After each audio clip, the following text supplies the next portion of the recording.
Les pêcheurs sont revenus de la pêche et ils sont revenus avec des prises. Et l'idée, c'est de voir dans quelle mesure en fait, c'est bénéfique pour les stocks de poissons du lac. À la fin de l'exercice, vous aurez une vue sur les pêches du jour. Plus on est dans le vert, ça veut dire que les stocks de poissons, les stocks naturels ne sont pas en train d'être impactés, d'accord, mais plus on va tendre vers le rouge, plus c'est dangereux pour l'avenir de la pêcherie et donc de la biodiversité. On est là, ici, super. Donc on est bien encore dans le vert.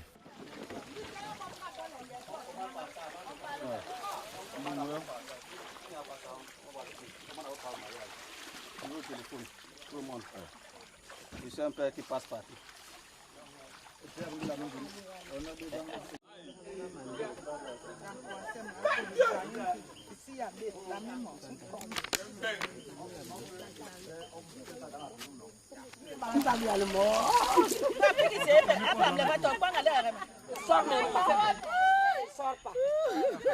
Pour nous, les succès de la conservation, ça passe par l'adhésion des communautés locales, parce que c'est ce qui va assurer la pérennité des activités entreprises en faveur de la conservation de la nature. Il faut que les solutions et les actions proposées soient très locales, parce qu'en fait, ça va être les solutions les plus adaptées à une problématique environnementale, sociale. Et donc, c'est la raison pour laquelle plus on est proche du terrain, plus on est proche des problématiques de terrain, et plus on est à une action ciblée, meilleurs seront les résultats. Une des caractéristiques principales du PPI, c'est qu'il focalise sur les jeunes associations, les associations émergentes. Donc le PPI, pour eux, c'est une opportunité pour qu'ils aient leur premier projet de terrain. Le dispositif de gestion du programme comprend deux directions. L'une, représentée par le Centre de coopération pour la Méditerranée de l'UECN, situé en Espagne, est en charge de la gestion des projets en Afrique du Nord. L'autre, représentée par le Comité français de l'UICN, gère les projets subsahariens. Le PPI a financé plus de 300 projets à ce jour. Il apporte des subventions d'environ 30 000 à 40 000 euros et destinées à des organisations locales, récentes et ancrées dans un territoire. Pour la plupart d'entre elles, ce sont leurs premiers projets. La philosophie du programme est particulière. Elle pourrait être résumée par « former en faisant ». Notre projet, c'était vraiment un projet de création d'une réserve naturelle communautaire.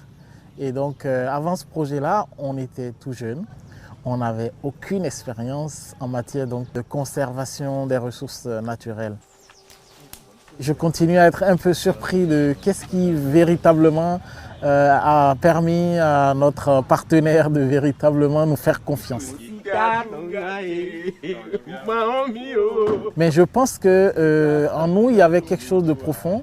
C'est-à-dire qu'on était peut-être pas très expérimentés, mais on était quand même passionnés.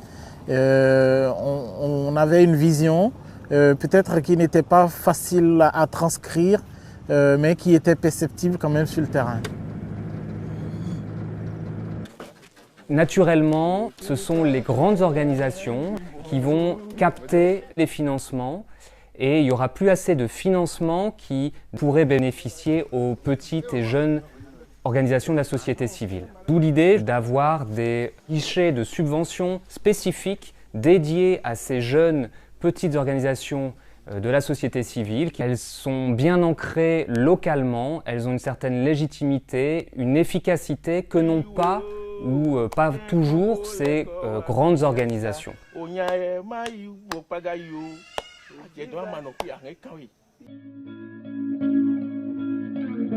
Un des objectifs est donc de soutenir ces jeunes organisations locales afin qu'elles soient en mesure de porter des projets en dehors du financement du PPI. Le programme consacre environ un quart de son budget au renforcement de l'organisation elle-même. Et avec une innovation importante, cet appui commence dès la rédaction de la proposition pour obtenir la subvention. Il y a une première étape où il y a eu la proposition brute, l'idée de projet elle-même, ce que nous avons soumis. Et quand le bailleur s'est dit, attention, ça c'est quelque chose d'important, qu'il a envoyé alors un expert pour nous aider donc à toiletter, à en faire un document assez potable. Le coordonnateur nous a appuyé à élaborer un bon cadre logique, les objectifs spécifiques, les résultats. Donc c'était aussi un appui. Et nous, ça nous a aidés, puisque maintenant, nous sommes capables d'élaborer n'importe quel projet et de pouvoir respecter les normes en la matière. Au sein de notre équipe, on a une répartition des rôles extrêmement claire. On a la chance de bénéficier de l'appui de 3 coordinateurs qu'on appelle les coordinateurs régionaux. Leur objectif, c'est vraiment l'accompagnement, mais ils ne font pas partie du processus de sélection des projets. Un des enseignements de cet appui à la proposition est qu'il installe une relation de partenaire plutôt que de bailleur à bénéficiaire entre l'organisation et le PPI. Les coordinateurs PPI sont au cœur de cette relation. Ils sont installés sur place à proximité des projets. Il y en a un dans chaque pays pour l'Afrique du Nord et un par région pour l'Afrique subsaharienne. Il faut que les activités soient réalisables en fonction du budget et en fonction de l'agenda. Donc souvent, il y a beaucoup d'échanges lors de la première année pour le choix des activités, pour l'exécution, pour l'agenda et ainsi de suite. Nous coordonnons le programme de façon verticale, bien entendu, donc entre l'échelle programme et l'échelle pays, mais nous travaillons aussi de façon horizontale, donc dans nos propres pays, où nous jouons ce rôle donc, de trait d'union pour faciliter les appuis institutionnels localement. Mon positionnement a très rapidement été de se mettre dans un rôle de facilitateur à qui, et c'est important, les organisations font confiance. C'est-à-dire qu'il y a toute une dimension qui ne relève pas du technique, qui relève bien de l'attitude et des caractéristiques de notre relation entre les organisations et moi. On est passé par là aussi. C'est sans doute un des enseignements principaux. La réussite du programme et des projets repose en bonne partie sur la qualité relationnelle, particulièrement entre les organisations et le coordinateur, mais également entre les coordinateurs et le siège. Proche des ONG, le coordinateur les conseille et les aide à leur demande. Et cette philosophie de former en faisant s'accompagne également de renforcement de capacités tout au long de la mise en œuvre du projet. Mais la différence avec le PPI, c'est qu'on met l'argent à disposition et il y a tout un pan, n'est-ce pas, où on discute avec le PPI pour savoir, pour identifier, n'est-ce pas, les points pour lesquels nous aurons besoin, n'est-ce pas, de renforcement des capacités. Dès le démarrage du projet, un diagnostic est effectué sur les capacités et les compétences des organisations et elles sont invitées à suivre des formations spécifiques. Dans le cadre du PPI 2, nous avons 4 formations. Nous avons déjà fait la formation en gestion administrative et financière. Nous avons fait une deuxième formation en communication. Troisième, elle va être une formation en planification stratégique. Donc, toutes ces stratégies d'accompagnement des associations est très importante puisque ce sont des formations thématiques qui assurent tant à la fois la durabilité de projet, mais en même temps la durabilité de l'association dans le sens où ces formations, elles leur sont bénéfiques même après dans leur vie quotidienne en tant qu'ONG. Au fil des ans, ces appuis se sont affinés en fonction des besoins des ONG. Ce sont désormais des outils indispensables à la prise d'autonomie des organisations et de leur pérennité. De plus, le PPI a su faire preuve de flexibilité pour mettre en place cet accompagnement sur mesure. Selon les contextes et les acteurs en présence, l'engagement des citoyens va de la simple consultation à une véritable implication dans les projets. Dans tous les cas, leur adhésion au projet est une condition indispensable à sa réussite. La communauté fait partie intégrante de la réserve. Pour pouvoir réussir le défi de la conservation, essentiellement c'est les communautés. Elles doivent participer à la conservation. Et le travail que nous faisons, c'est d'arriver à les responsabiliser pour la conservation, afin qu'elles comprennent que les richesses naturelles, c'est pour elles, c'est pour la communauté et elles doivent travailler à sa conservation. On n'était pas vraiment accepté. Donc au début, il n'y avait pas une tolérance des agriculteurs. Ils n'ont pas apprécié l'idée de travailler avec les associations. Mais petit à petit, avec la communication et grâce à l'enquête qu'on a fait, donc on s'est introduit dans la zone. Donc on a 3 agriculteurs qui sont des anciens partenaires à l'association. Petit à petit, lorsqu'on a commencé les activités chez ces 3 agriculteurs, l'information, elle se propage. Et donc on a réussi de commencer le travail. La capitalisation a mis en évidence l'impact positif de ces projets sur la prise de conscience des enjeux environnementaux par les citoyens.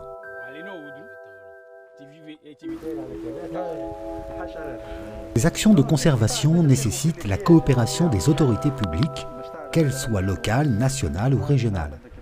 Mais les relations des ONG avec les autorités sont différentes dans les pays d'Afrique du Nord et les pays au sud du Sahara. Pour le PPI OSCAN, la coopération avec l'administration est presque systématique. Il faut savoir que le PPI OSCAN, nous avons 2 partenaires publics clés, le ministère de l'Environnement et aussi la Direction générale des forêts. Nous exigeons même parfois la signature de conventions avec les autorités publiques locales. Et parfois, comme en Libye, les actions de conservation portées par les ONG du PPI sont un des rares domaines de dialogue entre la société civile et le gouvernement. اللي جينا حاضرين في ما اثرش بالعكس زاد ائتلاف وزاد ربطنا مع بعضنا يعني الموضوع هذا يعني موضوع ليبيا يعني موضوع كجهات متحاربه مثلا قوات عسكريه لكن ماليش علاقه بالموضوع اللي هو البيئه ما ياثرش بالعكس الاجراءات كلها تمام السفر المشي الشغل ما فيش تعطيل بالعكس يقدمونا في المساعده يقدموا في المساعده بالعكس احنا معانا طياره عموديه تطلع من للتصوير يعني ما فيش في المغرب العربي كامل ان الناس يعطوك طياره مروحيه هليكوبتر باش تمشي تصور بها في مشروع PPI OSCAN يعني باش تمشي تصور بها. En Afrique centrale et de l'Ouest, les autorités publiques sont généralement en retrait. Il faut dire qu'il y a une certaine démission des autorités vis-à-vis de la conservation. Déjà démission vis-à-vis de la réserve de biosphère, puisqu'elle a été créée avec elle, mais abandonnée tout autant par ces autorités locales. En revanche, le point commun aux 2 zones est que la puissance publique dispose de très peu de moyens pour l'environnement et l'intervention de l'ONG tend parfois à se substituer à elle pour organiser l'utilisation des espaces publics.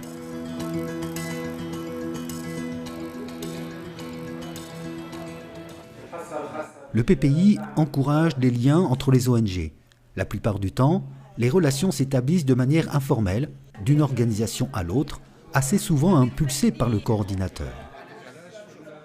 Il y a des coalitions qui s'organisent, il y a une entraide aussi, un partenariat donc, entre les associations qui sont proches géographiquement et aussi entre des associations qui travaillent sur la même thématique. Occasionnellement, le PPI organise des forums auxquels elles sont toutes conviées, comme au Cameroun en 2016 ou ici au Maroc en 2019.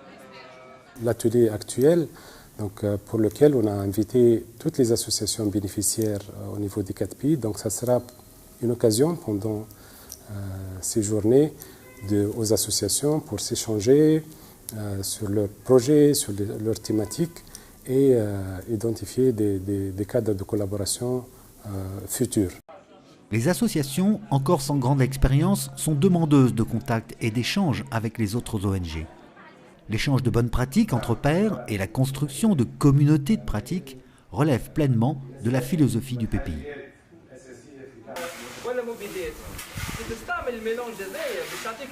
L'appui du PPI dure en moyenne de 15 à 20 mois et le renouvellement régulier des aides ainsi que le renforcement de capacités permettent à ces organisations d'être pérennes et d'inscrire leurs interventions dans la durée.